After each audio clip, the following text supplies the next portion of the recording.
Good morning students, let's continue our chapter surface chemistry. आज का हमारा टॉपिक है एड्जॉर्प्शन आइसोबार्स। बिल्कुल मिलता जुलता है ये फ्रेंडली एड्जॉर्प्शन आइसोथर्म से। जैसे उसमें कहा था आइसोथर्म मतलब टेम्परेचर कांस्टेंट होगा, यहाँ पर क्या है आइसोबार। बार यूनिट होती है प्रेशर की और आइसो मतलब कांस्टेंट। यहाँ पर प्रेशर कांस्टेंट होगा। अगर प्रेशर कांस्टेंट होगा तो टेम्परेचर क्या होगा, इसके अंदर वेरी करेगा। एड्जॉर्प्शन के निकालनी है कि एड्जॉर्प्शन टेम्परेचर पे कैसे डिपेंड करती है। ये भी हम फैक्टर में पढ़ चुके हैं और ये कल मैं बात बचा चुकी हूँ कि x/m क्या होती है, एक्सटेंट ऑफ एड्जॉर्प्शन की एड्जॉर्प्शन कितनी होगी with respect to temperature at constant pressure.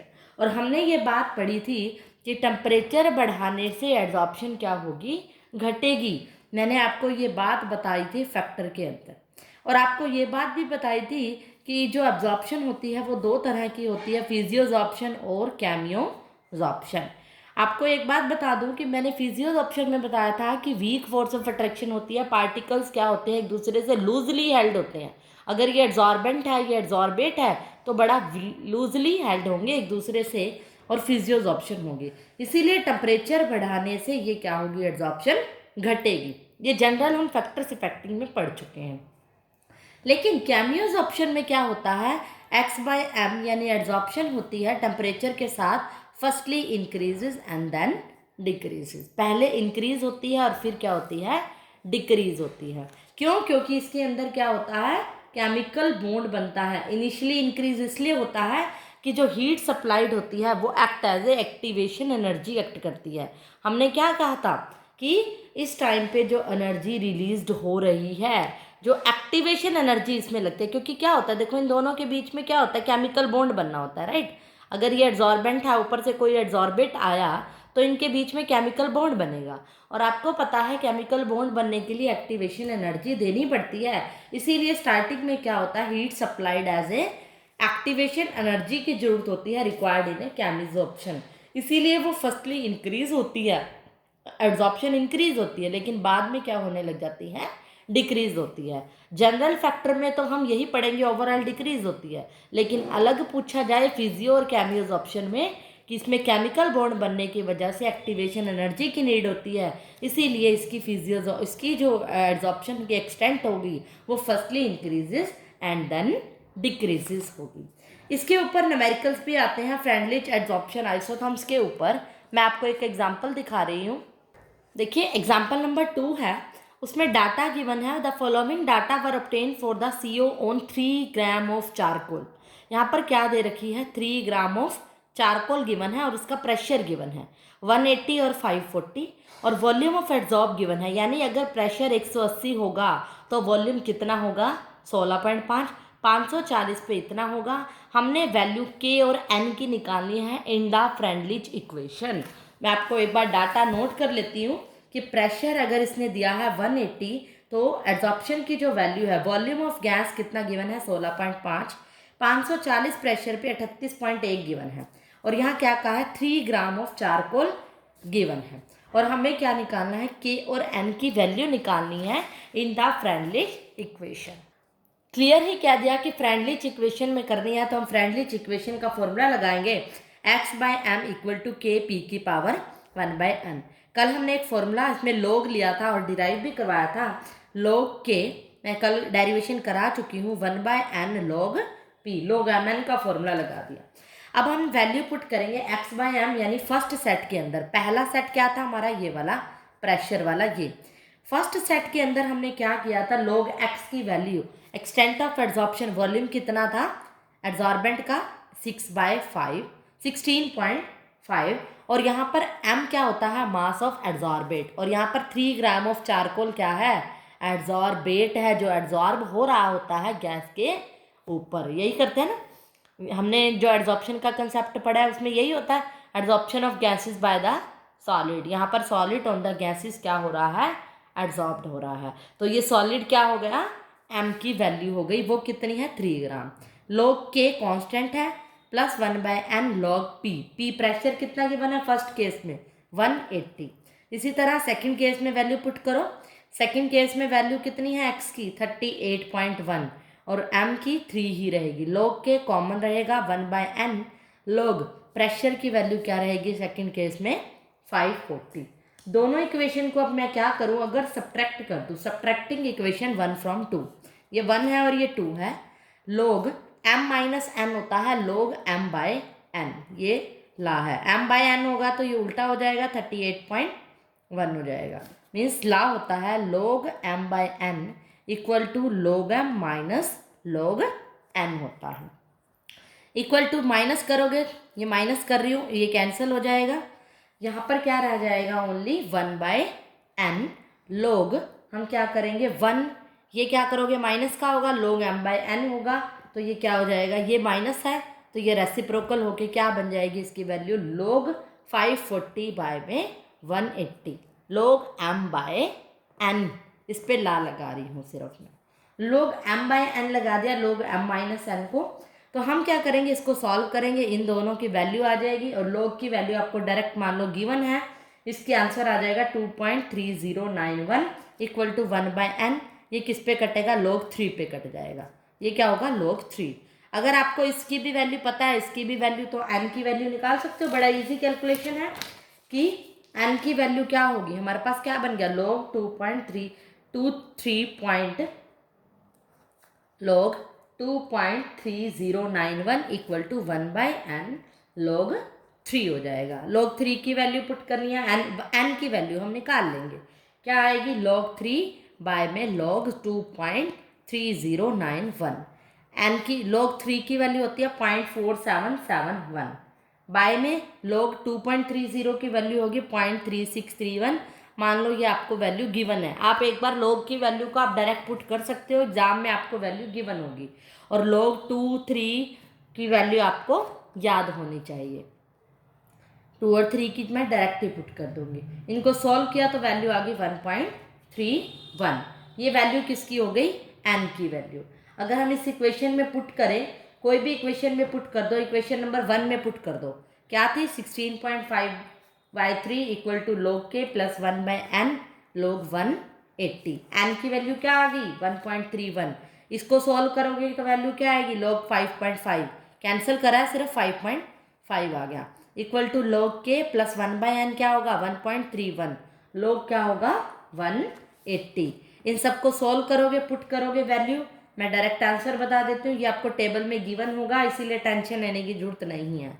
1.31 log 180 क्या है, log 180 की जो वैल्यू गिवन होगी, यहाँ पर मैं मल्टीप्लाई कर देती हूँ, जो भी वैल्यू डाटा गिवन है 2.25 हो सकता है, ये गिवन है, इन दोनों को सोल्व करोगे log k की वैल्यू आ जाएगी, ये सोल्व करके मैं डायरेक्ट आंसर बता रही हूँ, ये आएगी, k आ गया तो एंटी लॉग लोगे, log उस तरफ जाकर क्या बनता है एंटी लॉग लेके इस k की वैल्यू आ जाएगी जो कि 0.1044 ग्राम पर सेंटीमीटर क्यूब आ जाएगी,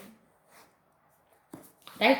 ये क्या हो जाएगा k की वैल्यू। इसी तरह n की वैल्यू निकाली, k की वैल्यू भी निकाल सकते हो। सिर्फ इसमें फंडा क्या है log का, log टेबल पर फिजिकल केमिस्ट्री के बाद मैं आपको एक दिन, सिलेबस होने के बाद मैं आपको एक दिन log टेबल के ऊपर भी एक वीडियो दूंगी, बट आनी चाहिए निकालनी, बट ये आपको वैल्यू एग्जाम में गिवन होती है, इसीलिए ये कंफ्यूज नहीं होना कि ये सारी कैलकुलेशन कैसे की, log की टेबल आपको पेपर में गिवन होगी जहाँ जहाँ यूज होगा। नेक्स्ट है जो हमारा एप्लीकेशन ऑफ एड्जॉर्प्शन। अगर मैं आपको एड्जॉर्प्शन के बारे में करा चुकी हूँ, इसकी डिटेल करा चुकी हूँ, इसके फैक्टर्स करा चुकी हूँ, अब इसकी आपकी एप्लीकेशन में क्या है, कुछ पॉइंट्स हैं, 15 पॉइंट्स हैं, वो आपको बुक में से सेल्फ रीडिंग करने हैं, सिर्फ पढ़ने वाले पॉइंट है कि इसका कहाँ कहाँ यूज़ होता है।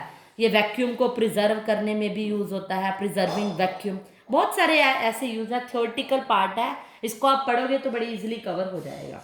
गैस मास्क में भी इसका यूज़ होता है, फ्रोथ फ्लोटेशन प्रोसेस, कुछ पॉइंट ऐसे हैं जैसे प्रोसेस आएगी एक, जो कि मैं अगले इस टॉपिक के अंदर आएगा, उस चैप्टर के ऑलमोस्ट एंड में आएगी फ्रोथ फ्लोटेशन, वहाँ मैं बताऊँगी इसका कि ये होती क्या है। डाइंग, जब डाई करते हो तब भी एड्जॉर्प्शन का यूज़ होता है, ये मैंने एग्जाम्पल दिया था आपको डाइंग ऑफ क्लोथ्स का। अगर हमने सेपरेशन करनी है, इनर्ट गैसेस को सेपरेट करना है, तब भी इसका यूज़ होता है। तो ये बहुत सारे पॉइंट है, थ्योरेटिकल पार्ट है, ये आप सेल्फ रीडिंग करोगे। फिर भी कोई क्वेरी है तो जूम क्लास में मुझसे डिस्कस कर सकते हो। नेक्स्ट जो हमारा टॉपिक है कोलाइडल स्टेट ऑफ मैटर, बड़ा ही इंपॉर्टेंट टॉपिक है, इसके बेसिस पर ही आगे वाला पोर्शन कंप्लीट होगा इस चैप्टर का। कोलाइडल स्टेट ऑफ मैटर के अंदर हम क्या पढ़ते हैं कि मैटर के क्या होते हैं, स्टेट होती है। जैसे हमने आज तक पढ़ा है मैटर की 3 स्टेट हैं, सॉलिड, लिक्विड और गैसेस। इसी तरह से कोलाइडल स्टेट का भी हमने जिक्र करना है। तो कोलाइडल स्टेट ऑफ मैटर ऐसी स्टेट होती है जिसमें साइज ऑफ पार्टिकल का जो साइज होता है 1 से 1000 नैनोमीटर के बीच में होता है। और इतना पार्टिकल्स का साइज होता है कि वो पास हो सकता है फिल्टर पेपर से इजीली पास हो सकता है, लेकिन एनिमल मेम्ब्रेन से वो पास नहीं होता। एनिमल मेम्ब्रेन भी एक तरह का फिल्ट्रेशन का पार्ट होती है, वेजिटेबल और एनिमल मेम्ब्रेन, कि इसका साइज कोलाइडल पार्टिकल्स ऐसे पार्टिकल होते हैं, या कोलाइडल स्टेट ऑफ मैटर की वो स्टेट है जिसमें पार्टिकल्स का साइज होता है 1 से 1000 नैनोमीटर के बीच में होता है, और इनके पार्टिकल्स को हम फिल्टर पेपर से पास कर सकते हैं। नैनोमीटर बहुत छोटा होता है, इसलिए इसके पार्टिकल्स को हम फिल्टर से पास कर सकते हैं। उसके बाद डिफरेंस आता है। वैसे जैसे मैंने कहा था मैटर 3 तरह के हैं, सॉल्यूशन भी 3 तरह के ही होते हैं। एक होता है ट्रू सॉल्यूशन, एक होता है कोलाइडल सॉल्यूशन, एक होता है सस्पेंशन। इनमें क्या डिफरेंस है? पहले इनके नेचर की मैं बात करूंगी कि इनका जो नेचर होता है, ट्रू सॉल्यूशन का जो नेचर है बड़ा ही सिंपल है, होमोजीनियस नेचर है। जैसे मान लो आपने एक शुगर सॉल्यूशन ले लिया, वाटर ले लिया और उसमें ऊपर से शुगर डिज़ोल्व कर दी, शुगर या फिर साल्ट, वो बड़ी इजीली डिज़ोल्व हो जाएगा और उसका सॉल्यूशन क्या हो जाएगा, एक होमोजीनियस। मतलब आपको पानी को देखते पता नहीं चलेगा कि शुगर इसके अंदर अलग से नज़र आ रही है, वो क्या होगी, इसमें डिज़ोल्व हो जाएगी और सॉल्यूशन एक जैसा बन जाएगा। इस एक जैसे सॉल्यूशन को हम बोलते हैं होमोजीनियस सॉल्यूशन। लेकिन जो कोलाइडल सॉल्यूशन होता है वो क्या होता है, हेट्रोजीनियस सॉल्यूशन होता है। हेट्रोजीनियस सॉल्यूशन होता है जैसे मान लो पानी के अंदर आपने चौक डाल दिया, तो चौक क्या होगा, थोड़ा सा डिज़ोल्व हो जाएगा, लेकिन नीचे उसके कुछ पार्टिकल्स क्या होंगे, बैठ जाएंगे, और इस तरह के सॉल्यूशन को हम बोलते हैं हेट्रोजीनियस सॉल्यूशन। सस्पेंशन भी सॉल्यूशन कैसा होता है, हेट्रोजीनियस, मतलब यूनिफॉर्मली सॉल्यूशन नहीं होता, नॉन यूनिफॉर्मली होता है। ये भी मिलता जुलता ही है, बट इसमें फिर भी क्या डिफरेंस है वो मैं आपको बता रही हूँ। मतलब सेकंड जो डिफरेंस है, वैसे जो चौक वाला जो आप डिफरेंस देखोगे सस्पेंशन के अंदर ज़्यादा बेटर है, कि अगर सॉल्यूशन के अंदर कोई भी मतलब चौक का पाउडर डाल दिया, आप थोड़ी देर बाद खड़ा करोगे तो इसके अंदर क्या होगा, चौक बैठ जाएगा, नीचे इसके अंदर बैठना शुरू हो जाता है। इसका एग्जाम्पल आप ये ले सकते हो कि किसी वाटर के अंदर आपने मिल्क डाल दिया, मिल्क क्या होगा, दिखने में आपको क्या लगेगा, थोड़ी देर बाद जब इसको आप रखोगे आपको लगेगा पानी के अंदर मिल्क डाल दिया, सारा ही मिल्क हो गया। लेकिन क्या है, ये हेट्रोजीनियस नहीं होता, लेकिन ये सेटल डाउन भी नहीं होता, बैठता नहीं है मिल्क, ऊपर ऊपर अलग से तरता रहता है। तो इसीलिए हम इसका दूसरा पॉइंट ये भी कह सकते हैं कि डू नॉट सेटल, ये बैठता नहीं है, लेकिन चौक थोड़ी देर बाद नीचे बैठ जाता है, इसको कहोगे सेटल ऑन स्टैंडिंग। जब इसको थोड़ी देर रखोगे तो ये सॉल्यूशन क्या होता है, सेटल डाउन हो जाता है, बैठ जाता है। और पानी का जो शुगर और सॉल्यूशन होता है वो भी नहीं बैठता, ट्रांसपेरेंट ही होता है, ये तो होमोजीनियस ही होता है, तो ये सॉल्यूशन भी क्या कहोगे, डू नॉट सेटल। ये इसका दूसरा पॉइंट था। तीसरा पॉइंट आता है इसके साइज का। जैसे अभी मैंने कोलाइडल सॉल्यूशन का तो साइज बताया, अगर नैनोमीटर में 1 से 1000 नैनोमीटर इसका साइज होता है, या फिर अगर एंगस्ट्रॉम में बात करें तो 10 एंगस्ट्रॉम से 10,000 एंगस्ट्रॉम इसका क्या होता है, साइज होता है। लेकिन ये है कोलाइडल सॉल्यूशन जिसका साइज 1 से 1000 नैनोमीटर के बीच में होता है। अगर मीटर की बात करें तो 10 की पावर -9 से 10 की पावर -6 मीटर के बीच में होता है। ज़्यादातर डाटा नैनोमीटर में यूज़ किया जाता है। कई बार इस पर मल्टीपल चॉइस क्वेश्चन भी आता है, साइज ऑफ कोलाइडल पार्टिकल कितना होता है, 1 से 1000 नैनोमीटर। और जो ट्रू सॉल्यूशन होता है उसका साइज लेस देन क्या होता है, 10⁻⁹ मीटर, या फिर कह दो लेस देन 1 नैनोमीटर। इतना छोटा होता है कि इसका साइज 1 नैनोमीटर से भी छोटा होता है, या फिर 10 एंगस्ट्रॉम से भी छोटा। इसकी जो फर्स्ट फिगर है 10 10 एंगस्ट्रॉम से भी छोटा, 1 से 1000 में 1 नैनोमीटर से भी छोटा, और मीटर में 10⁻⁹ मीटर से भी छोटा। और सस्पेंशन क्या होता है, बहुत बड़ा पार्टिकल का साइज होता है, और इसके अंदर जो इसका साइज होता है मोर देन 10⁻⁻6 मीटर। बड़े वाली फिगर क्या है इसमें 10⁻⁻6, तो इसमें 10⁻⁻6 मीटर से भी बड़ा होता है, या फिर बड़े वाला 1000 नैनोमीटर से भी साइज बड़ा होता है, या 10,000 एंगस्ट्रॉम से भी बड़ा होता है। क्लियर? ये तो थे इसकी साइज की बात। इसमें बीच का होता है 1 से 1000 या 10 से 1000 के बीच में, 10,000 के एंगस्ट्रॉम के। इसमें इससे साइज कम होता है और इसमें ज़्यादा होता है। ये था इसके साइज का डिफरेंस। और इसके अंदर जो फिल्टरेबिलिटी की अभी मैंने बात बताई थी, कोलाइडल सॉल्यूशन के अंदर ये फिल्टर पेपर से भी पास हो जाते हैं। फिल्टर पेपर से तो पास हो जाते हैं, लेकिन एनिमल मेम्ब्रेन से पास नहीं होते। ये मैंने स्टार्टिंग में आपको बताया है। लेकिन जो ये हैं बहुत छोटे होते हैं, छोटे होने की वजह से ये फिल्टर पेपर से भी पास हो जाते हैं और एनिमल मेम्ब्रेन से भी पास हो जाते हैं। लेकिन ये साइज बड़ा होने से ना तो फिल्टर पेपर से पास होते हैं और ना ही एनिमल मेम्ब्रेन से पास होते हैं। बड़ा है साइज, इसीलिए उसमें से पास नहीं होता। विजिबिलिटी की बात करें तो अगर पार्टिकल्स छोटे होने की वजह से इसके अंदर पार्टिकल्स इनविजिबल होते हैं, क्योंकि बहुत छोटे होते हैं। इसकी विजनिंग की बात करें, अगर इसमें हम पार्टिकल्स की क्या करें, लाइट क्या होगी, अगर इसमें कोई लाइट फॉल कराएं, कोलाइडल सॉल्यूशन पड़ा है और इसके अंदर स्कैटरिंग ऑफ लाइट हो जाती है, पार्टिकल्स क्या है, लाइट क्या करते हैं, फैलाने लग जाते हैं, स्कैटर करने लग जाते हैं। जब इसको हम अंदर अल्ट्रा माइक्रोस्कोप से देखते हैं, ये लाइट को स्कैटर करने लग जाते हैं और इसमें पार्टिकल नज़र भी नहीं आते, बहुत छोटे होते हैं। और यहाँ पर पार्टिकल्स बड़े होने की वजह से विजिबल होते हैं बाय नेक्ड आई से भी इसको हम देख सकते हैं। जैसे अगर हम चोक की बात करें, चोक आपको बड़े आसानी से नेक्ड आई से भी दिख जाता है कि चोक बैठा हुआ है, लेकिन मिल्क आपको पता नहीं चलता कि ये सेटल हो रहा है या नहीं, ये सेटल नहीं होता। लेकिन मिल्क होमोजीनियस भी नहीं होता, हिट्रोजीनियस होता है और वो ईजिली पता नहीं चलता। ये लाइट को स्कैटर करने लग जाता है, फैलाने लग जाता है जब इसको हम अल्ट्रा माइक्रोस्कोप से देखते हैं। इसमें क्या होती है, डिफ्यूज़न क्विकली हो जाती है। डिफ्यूज़न का मतलब होता है किसी भी चीज़ का, गैसेस का, सॉल्यूशन का फैलना। क्योंकि पार्टिकल्स का साइज बहुत छोटा होता है, इसीलिए डिफ्यूज़न जल्दी होती है।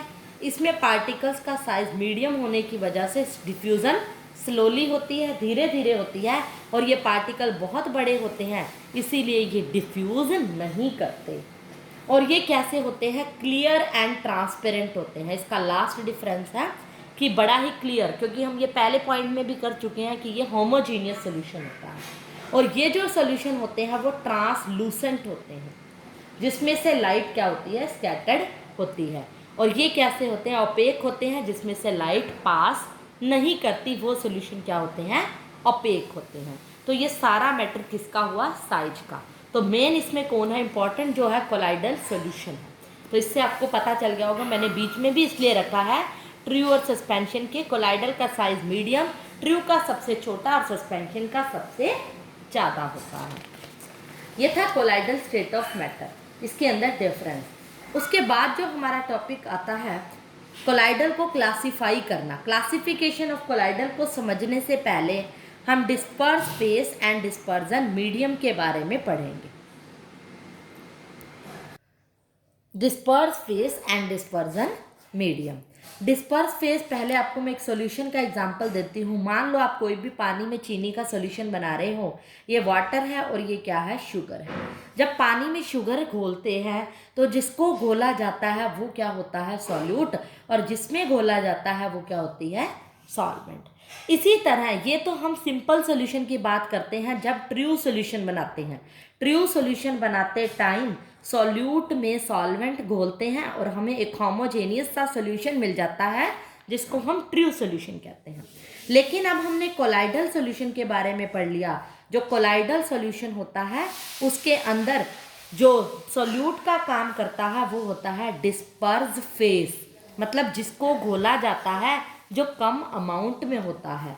और सॉल्वेंट की जो जगह होता है वो डिस्पर्जन मीडियम होता है, मतलब जिसके अंदर सॉल्यूशन घोला जाता है। यहाँ से आपको बड़ा इजीली क्लियर हो जाएगा कि जब कोलाइडल सोल्यूशन बनता है, मतलब ऐसा सोल्यूशन जिसका साइज 1 से 1000 नैनोमीटर के बीच में होता है, तो उस टाइम पे उसका जो नीचे वाला जिसके अंदर घोलते हैं उसको हम DM यानी डिस्पर्जन मीडियम कहते हैं, और जिसको घोलते हैं उसको हम डिस्पर्ज फेस कहते हैं। तो अब ये टर्म्स यूज होंगी अगले टॉपिक में, इसलिए आपको पता होनी चाहिए।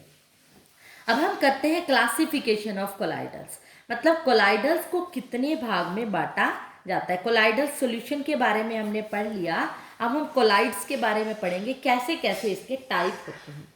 ये फिजिकल स्टेट के बेस पे अलग अलग टाइप का होता है। फिजिकल स्टेट नाम से ही पता चल रहा है दिखने में जो अलग होगा।